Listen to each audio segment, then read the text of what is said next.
ध्यान दूंगा क्योंकि 3 घंटे में हमें फिजिक्स समाप्त करना है ना। तो कमेंट पे मैं कम ध्यान दूंगा। ऐसे देखा जाए दोस्तों तो फिजिक्स में कुल आप देखिएगा तो लगभग 15 टॉपिक है। फिजिक्स का टॉपिक वाइज अगर आप अध्ययन करिएगा तो 15 टॉपिक है। अगर आप एक एक घंटा भी एक टॉपिक में देते हैं तो आपका 15 घंटा में ये समाप्त होगा। लेकिन आज के इस क्लास में हम कोशिश करेंगे कि 2 से 2.5 घंटे मैक्सिमम 3 घंटे में आपका ये समाप्त हो जाए। चलिए, तो फिजिक्स के अंतर्गत सबसे पहले हम बार बार कह रहे हैं कि वैसे चीजों को ही यहाँ पे शामिल करेंगे, उन चीजों को ही लिखेंगे जो आपके एग्जाम में इंपॉर्टेंट है, जो डायरेक्ट आपके एग्जाम में छपने वाला है। एग्जाम के बाद बहाना मत कीजिएगा कि विकास सर आप ये चीज नहीं बताए हैं। कोई बहाना हम नहीं सुनेंगे क्योंकि बहाना यहाँ पे हमारे सामने नहीं चलेगा। फिजिक्स में सबसे पहले हम देखेंगे दोस्तों, आप लोग हेडिंग दीजिएगा भौतिक राशि।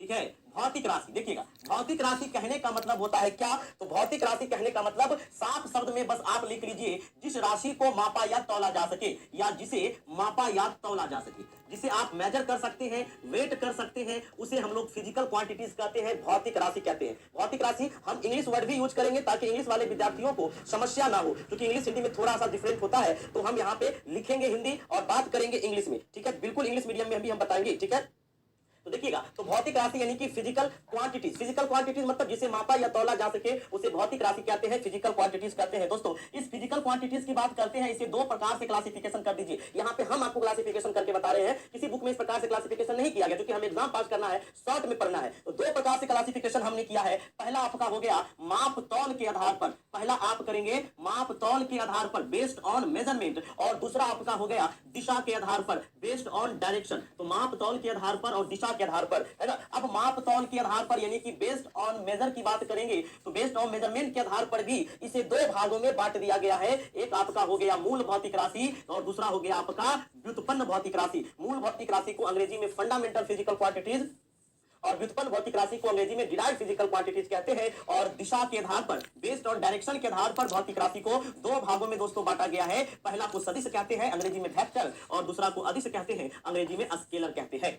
ठीक है, अब देखिए, अब यहां से आपका क्वेश्चन आप देखेंगे 66 बीपीएससी का जो री एग्जामिनेशन हुआ था वहां से क्वेश्चन पूछा गया था, इसलिए मैं आपको बता रहा हूं। और एक बार नहीं कई बार क्वेश्चन पूछा गया। देखिए, मूल का मतलब क्या होता है? फंडामेंटल मतलब कि ओरिजिनल, मतलब वह भौतिक राशि जो किसी अन्य भौतिक राशि पर निर्भर नहीं करती है, मतलब इसको व्यक्त करने के लिए किसी भी भौतिक राशि की आवश्यकता नहीं पड़ेगी। मतलब मूल भौतिक राशियां निर्भर नहीं करेगी। देखिए, निर्भर के सामने क्रॉस लगाए हैं, मतलब ये किसी पर डिपेंड नहीं करेगी, ये इंडिपेंडेंट राशियां होती है, इसे मूल भौतिक राशियां कहते हैं। जैसे आपका हो गया लंबाई, जैसे आपका हो गया द्रव्यमान, लंबाई लेंथ, द्रव्यमान मास, जैसे आपका हो गया समय यानी कि टाइम, ये सभी क्या कहलाता है? तो ये सभी आपका मूल भौतिक राशि फंडामेंटल फिजिकल क्वांटिटीज कहलाएगा। जबकि व्युत्पन्न भौतिक राशि डिराइव्ड फिजिकल क्वांटिटीज जो निर्भर करेगा, याद रखिएगा, जो डिपेंडेबल होगा, यहाँ पे सिंबल को समझिएगा, यहाँ निर्भर में क्रॉस लगाए हैं मतलब मूल भौतिक राशि डिपेंडेबल नहीं होगा। यहाँ पर निर्भर में सही का चिन्ह दिए हैं मतलब व्युत्पन्न भौतिक राशि डिपेंडेबल होगा। मतलब व्युत्पन्न भौतिक राशि को व्यक्त करने के लिए अन्य भौतिक राशियों की आवश्यकता पड़ेगी,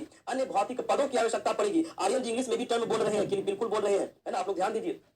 तो ये क्या होगा? व्युत्पन्न भौतिक राशि होगा, डिराइव्ड फिजिकल क्वांटिटीज होगा। जैसे हम क्षेत्रफल की बात करते हैं, एरिया, तो एरिया हमारा जो है यह लंबाई और चौड़ाई पर डिपेंड करता है। बिना लंबाई और चौड़ाई का आप एरिया नहीं निकाल सकते हैं, यानी कि क्षेत्रफल आपका व्युत्पन्न भौतिक राशि है। जैसे कि वॉल्यूम, आयतन, आयतन के लिए आपको लंबाई मालूम होना चाहिए, चौड़ाई मालूम होना चाहिए, ऊंचाई मालूम होना चाहिए, तभी आयतन निकाल सकते हैं। मतलब कि आयतन भी आपका कैसा राशि है? व्युत्पन्न राशि है। क्वेश्चन आपका 66 बीपीएससी री एग्जाम में पूछा गया था, इनमें से कौन व्युत्पन्न भौतिक राशियां है? तो आप समझ जाइएगा कि कौन सी राशि व्युत्पन्न है, कौन सी राशि मूल है। अब देखिएगा, ये तो हो गया आपका माप तौल के आधार पर। अब देखेंगे दिशा के आधार पर बेस्ड ऑन डायरेक्शन।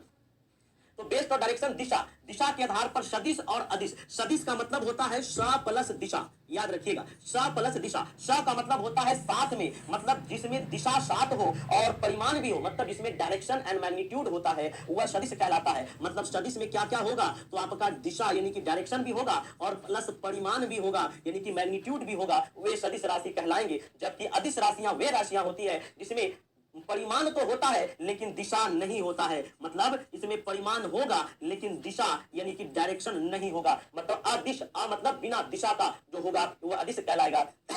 इसमें परिमाण तो होगा दोस्तों लेकिन डायरेक्शन नहीं होगा, दिशा नहीं होगा। तो ये आपने समझ लिया कि भौतिक राशि का जो बंटवारा किया गया है वो किस आधार पर किया गया। गुड इवनिंग, शेयर कर दीजिएगा दोस्तों। आप लोग एक बार कम से कम 100 लाइव तो पूर्णा चाहिए। इतना जबरदस्त, इतना कंटेंट के साथ मैं आपको पढ़ा रहा हूँ, है ना। तो दिशा के आधार पर आप लोग समझ गए होंगे, नोट करते जाइएगा क्योंकि हम भी आपके सामने लिख ही रहे हैं। ऐसा नहीं कि पीडीएफ या पीपीटी से पढ़ा रहे हैं, जब हम आपको लिख करके बता सकते हैं उतने समय में आप भी क्यों नहीं नोट कर सकते हैं। तो कोढ़ियापंती मत करिएगा, आलसीपन नहीं, लिखते जाइए। ठंड है ये बात मान सकते हैं, तो रजाई में घुसने से काम नहीं चलेगा, नहीं तो रजाई के अंदर से ही एग्जाम का डेट क्रॉस कर जाएगा। बाहर वक्त आ गया है रजाई से बाहर निकलने का और एग्जाम का प्रिपरेशन करेगा, क्योंकि जो जागेगा वही पाएगा। अब दोस्तों सदिश और अदिश से बहुत बार क्वेश्चन पूछा जाता है कि इनमें से कौन सी राशियां सदिश है, इनमें से कौन सी राशियां अदिश है। और सबसे आश्चर्यजनक बात कि जो 67वीं बीपीएससी एग्जाम हुआ है दोस्तों अक्टूबर में, उसमें भी आप देखिएगा एक क्वेश्चन पूछा गया है कि इनमें से कौन सी राशि सदिश है। पूछा गया है कि नहीं, हाँ या ना में जवाब दीजिए। जो भी 67वीं बीपीएससी दिए होंगे उनको मालूम होगा कि ये क्वेश्चन पूछा गया था। तो सदिशों के लिए तो हम कई बार ट्रिक बताए हैं दोस्तों, सदिश के लिए आप ट्रिक याद रखिएगा।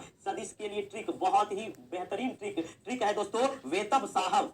कई बार आपको हम बता चुके हैं और एक बार और बता देंगे तो क्या होगा। ट्रिक है वेतब साहब। अगर आप इस ट्रिक को याद रखते हैं तो ये ट्रिक आपको सदिशों को पहचानने में बहुत मदद करेगा और आप सही विकल्प तक जा पहुंचेंगे। वेतब साहब कहने का मतलब यहाँ पे दोस्तों, वे का मतलब हो गया वेग, त का मतलब हो गया त्वरण यानी कि जिसे एक्सीलरेशन कहते हैं, वेग को वेलोसिटी कहते हैं। ब का मतलब हो गया दोस्तों बल यानी कि फोर्स। स का मतलब हो गया दोस्तों संवेग जिसे मोमेंटम कहते हैं। और अ का मतलब हो गया आवेग जिसे हम इंपल्स कहते हैं। और आपका ब का मतलब हो गया बल आघूर्ण, बल आघूर्ण है ना। तो ये आपका ये सभी राशियां आपस में क्या हैं, वेक्टर क्वांटिटीज है, सदिश राशियां। अगर इतना आप सदिश राशि याद कर लेते हैं, ऑप्शन से आराम से एलिमिनेट कर लीजिएगा कि कौन सा राशि हमारा सदिश है, कौन सा राशि अदिश है। अगर क्वेश्चन में पूछा जाए कि इनमें से कौन सी राशि सदिश नहीं है, तो निश्चित तौर पर 3 राशियां यहां से दिया रहेगा। अगर पूछा जाए इनमें से कौन सी राशियां अदिश है, तो निश्चित तौर पर भी आप मतलब अगर सदिश अदिश में सिर्फ एक सदिश को याद कर लेंगे तो बचा हुआ आपका अदिश होगा। और ये सभी मोस्ट पॉपुलर सदिश है, अक्सर विकल्प में आपको यही देखने को मिलेंगे। फिर भी हम अदिश के लिए भी आपको ट्रिक बता देते हैं कि स्केलर क्वांटिटी के लिए ट्रिक क्या है। स्केलर क्वांटिटी के लिए ट्रिक याद रखिएगा, उस आर्द्रता को चाबी दो, उस आर्द्रता को चाबी दो। चाबी आप लोग समझ लीजिए कि आर्द्रता कोई लड़की का नाम है, उसको चाबी देना है। तो ट्रिक याद रखिएगा, उस आर्द्रता को चाबी दो। ऊ का मतलब हो गया दोस्तों उष्मा, है ना। उसका मतलब क्या हो गया, है ना। उसका मतलब हो गया आपका उष्मा, हीट, है ना। आ का मतलब हो गया आपका आयतन, आ का मतलब आयतन यानी कि वैल्यू। द्र का मतलब हो गया दोस्तों द्रव्यमान जिसे मास कहते हैं। याद रखिएगा द्रव्यमान भी अदिश राशि है, स्केलर क्वांटिटी है, जबकि भार सदिश राशि है। ता का मतलब हो गया ताप, टेम्परेचर, ये भी अदिश राशि है। का मतलब हो गया दोस्तों कार्य, वर्क, ये भी कार्य, ऊर्जा, शक्ति, ये सभी अदिश राशि है। च का मतलब हो गया दोस्तों चाल, चाल भी अदिश राशि है। ब का मतलब बी है, यहाँ पे बी का मतलब हो गया विद्युत धारा, इलेक्ट्रिक करंट सिटी, यह भी क्या है, तो यह भी आपका क्या है, अदिश राशि है। विद्युत धारा भी अदिश राशि है। और द का मतलब हो गया दाब, प्रेशर, प्रेशर भी आपका अदिश राशि है। तो आपका सदिश और अदिश इससे बाहर नहीं जाएगा। अगर इससे बाहर जाएगा तो आप मेरा नाम लेकर के छोड़ दीजिएगा क्वेश्चन कि विकास सर गलती करवाए हैं। लेकिन इससे ज्यादा 100% है कि आपका ऑप्शन में नहीं रहेगा दोस्तों। इतना याद कर लीजिएगा, ब्रह्मा भी आपको जो है ऑप्शन को एलिमिनेट करने से नहीं रोक पाएगा। आप सही करके आएंगे क्वेश्चन। सदिश अदिश टॉपिक आपका समाप्त हो गया। हम बात कर रहे थे दोस्तों पिछले स्लाइड में कि